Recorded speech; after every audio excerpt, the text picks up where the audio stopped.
Okay, so this is a little introduction to the Historical Society, what we do, and then what we're doing in the John Brown House. I'm really happy you all were able to come to the house yesterday to see the sort of what is now there so that I can talk about what is coming. So as an institution, we are a little bit of an odd bird. Historical societies are, we're a historical society that operates out of one historic house. That's the Aldrich House of the family that you just heard about, as well as a significant research library, and maintains two museums, one of which is another historic house, that's the Aldrich House, as well as a significant research library and very active education and programming departments. Sorry about that. So we have real stuff. Rare books, manuscripts, fine furniture, porcelain, silver, portraiture, etc. I should note that unlike places like RISD and Brown and other universities where I've been worked at, we are, when you have this stuff and you steward it, and you don't have access to the millions of dollars worth of databases, the research library, reference libraries that Brown maintains, RISD maintains, etc. It is a particular challenge to do the interpretive work that we do, and we rely on our partners, but we don't have that kind of access. So, and I only point that out because having had that access and then stepped out of that paywall, it's particularly frustrating, especially when the expectations, are the same in terms of the field. So I just wanted to mention that as a framing. We are part sort of antiquarian, part genealogist, part storyteller, part connoisseur, but all of those parts operate and serve the umbrella of history. Historical societies pioneered the development of both history and natural history museums, broadening access by printing and publishing unique and rare documents, building research libraries and archives, and starting some of the nation's best art galleries. The American Library Association was organized in the facilities of the Historical Society of Pennsylvania, and the American Historical Association was led almost continuously for the first several decades by historians associated with state and local history. So historical societies were kind of on the ground floor of a lot of this institutional development. In 1789, Jeremy Belknap wrote to John Adams, "The want of public repositories for historical materials, as well as the destruction of many valuable ones by fire, war, and by the lapse of time, has long been a subject of regret to my mind." This is Belknap in 1789. Many throughout the new nation felt the same way, and the first wave of collecting institutions began. The Massachusetts Historical Society was first, followed by New York, Maine, and Rhode Island.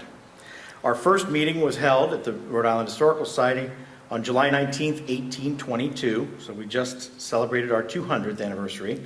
That was the anniversary date of Rhode Island's Royal Charter of 1663. We immediately began gathering materials.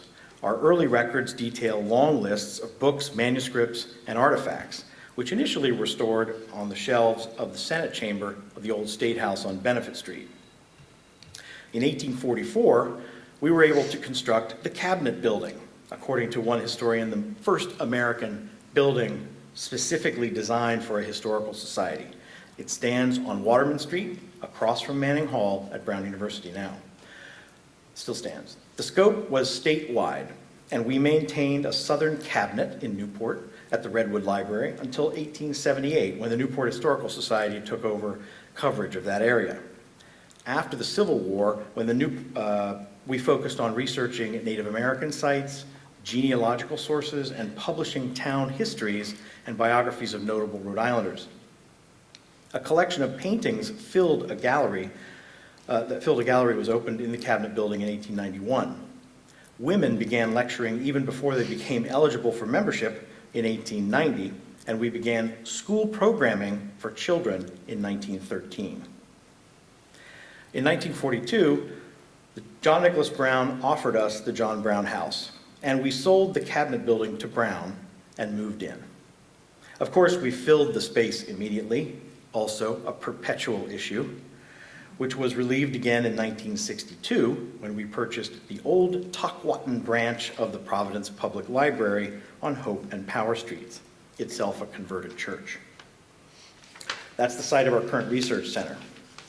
In 1974, we were given the Aldrich House, and in 1997, we opened the Museum of Work and Culture. So here we are, 4 sites, just over 30 staff. So we have a large collection. If this number means anything to you, it's about 60,000 cubic feet. We have over, in our museum collection, about 20,000 artifacts, 25,000, which includes armaments, ceramics, tools, silver, toys and relics, furniture, paintings, and textiles. We have over 3,000 textiles in our textile collection. In the Research Center, over 100,000 printed books, 1,200 manuscript collections, over 10,000 cubic feet, about 10 million pages, 3,000 maps, 19,000 prints, 20,000 drawings, and 16,000 pieces of ephemera, maybe 400,000 photographs, and 9 million feet of film. We have basically the archives of the early television stations of Rhode Island. So as you can see, our scope of collecting is incredibly broad. Rhode Island does not have a state history museum in which to share its overarching narrative. The RHS is the only history and heritage organization dedicated to collecting and sharing the entire history of the state and its peoples. Our 4 spaces, when combined in storage area, exhibit space, and access, have the ability to act as a state museum. While there are challenges, it also provides creative opportunities in that each environment can specialize in particular learning styles and approaches. After having been given the Aldrich House in '74, we turned the John Brown House into a house museum to celebrate John Brown at the time of the American Revolution for the bicentennial in '76. The John Brown House is a former home. It is a grand structure with the same fraught past as the nation. It is also on the National Register and is a national landmark. Wow, I should have had some water. Making structural changes of any real significance or a substance is not likely to be approved and will frankly be a waste of time and energy. We are also limited by the electricity in the building. We cannot expand this load substantially. Also, fire codes changed in the wake of the tragic Station nightclub fire in 2003, meaning that we can only have 48 people in the house, including staff, at any given moment. In contrast, thank you so much, in contrast to the hundreds we used to have in former times. As a home, the building has a relatable structure that visitors know how to understand. This is a space where we can focus on boutique, high-touch experiences, interactions with real things, an opportunity to get up close and personal with pieces of the past and to learn how to interrogate them. One of the challenges of the JBH space is a lack of accessibility for people with physical difficulties. In contrast, the Museum of Work and Culture, housed in a former mill building, has good access for people of all abilities, but fewer real artifacts. Rather, that is the space where interactive experiences can thrive. There we engage visitors with large concepts over great swaths of time and the recreated spaces and high-tech exhibits that do well. Both spaces can and will continue to tell stories of Rhode Island, but from the vantage most significant to the time periods which they are dedicated. At the John Brown House, we move from 1635 to 1850. And at the Museum of Work and Culture, we pick up in the 1850s and move through the 20th and into the 21st century. The RRC, the Robinson Research Center, and the Aldrich House have special roles to fill as well. The RRC is clearly the repository and access point for our research and reference collections, excepting the museum collection. The Aldrich House is our space for administrative work, public programs, and small displays without the constraints of our other buildings. In 2005, the staff of the RHS reinterpreted the John Brown House Museum. making its first significant shift in its interpretation in 30 years, while still using the furnishings that had made it a premier destination for decorative arts connoisseurs and students of the American Revolution. The needs of our audiences had changed. Teachers needed to show how taking children out of their busy classroom schedules could be justified. Our strategy to shift the focus from material culture to the social and cultural history of the time was a response to the needs of our community. It also provided an opportunity to explore topics that had been mentioned, but not with an in-depth focus, such as Rhode Island's role in the slave trade. Even this interpretation has become dated. The removal, this is key, of a few dozen pieces, as well as hundreds of documents that had been on long-term loan to the Historical Society by private owners and subsequently withdrawn and sold, coupled with the social justice and public health upheavals of the past few years, has contributed in various ways to our new approach, simply expressed as Rhode Island and the World, 1636 to 1850. So, as I mentioned before, or implied, we do not have the capacity to employ a team of curators or researchers specializing in the vast array of topics we cover. And we must rely on the skills of our professional team, as well as outside scholars, to grow our interpretive footprint. But there is always exciting and relevant work coming out of the academy, and we view one of our roles as translating these academic books to our more general audiences. Thus, we are trying something a bit different. Rather than gathering many sources to synthesize and assert our own interpretations, we will select a noteworthy book related to the topics or themes we wish to share at the John Brown House Museum, and we will turn that book into an exhibit. It will be utilized as the exhibit's intellectual core, informing the choice of artifacts and the interpretive narrative arcs we will develop.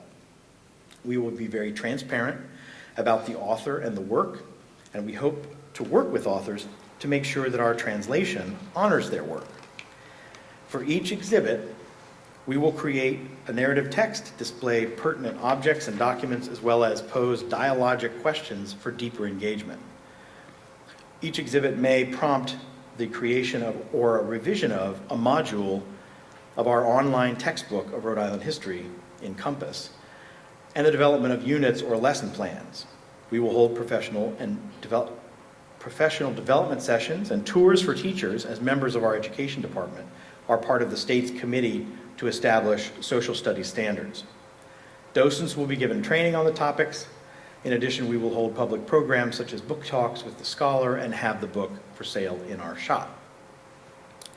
We've selected Mahogany, The Costs of Luxury in Early America by Jennifer Anderson, Harvard 2012, as the focus of our inaugural room in this effort, because it superbly illuminates so many aspects of Rhode Island's connections to global commerce and culture of the period.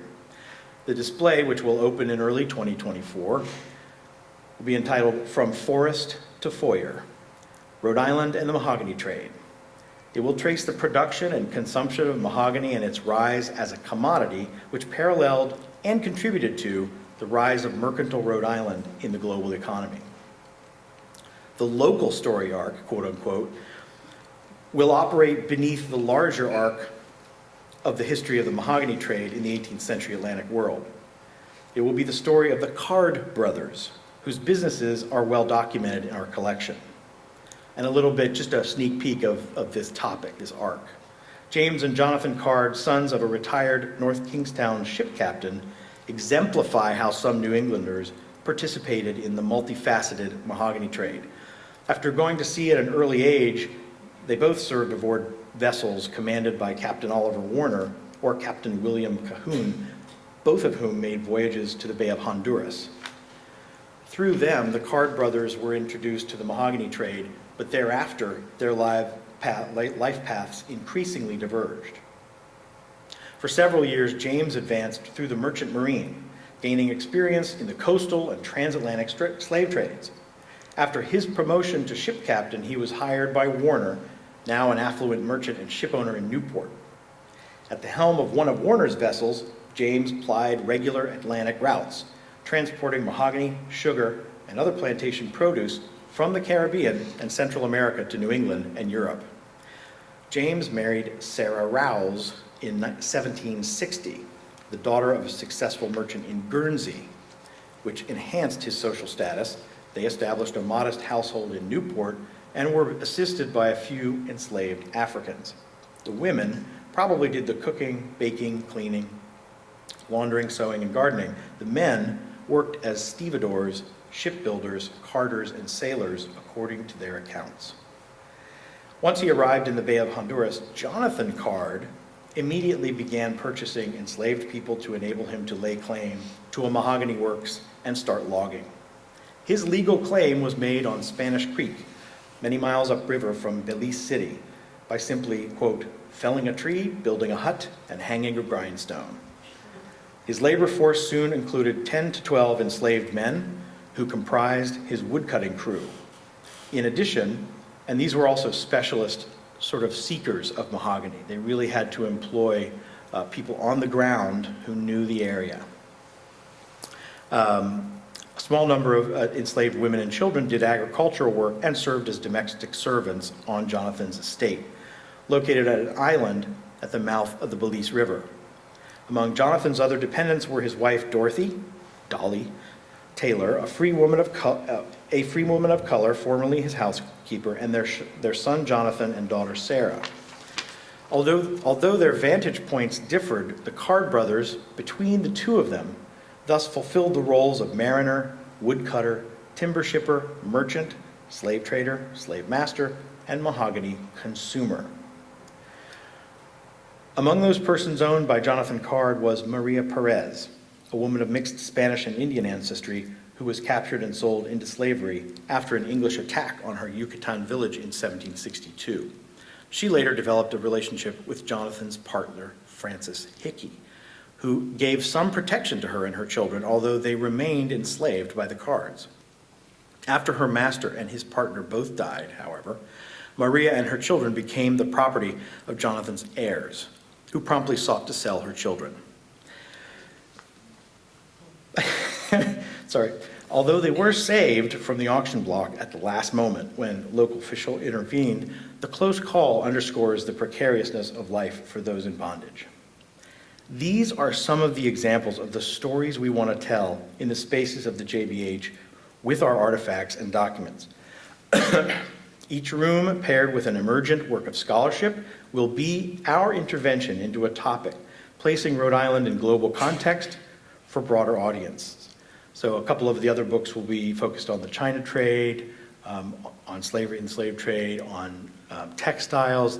There will be a series of rooms, about 6 or 7 rooms, and each room will basically be up for about 3 years as we rotate through these works. In this way, we hope the JBH will serve as a continually dynamic and relevant hub of historical interpretation and education. Thank you.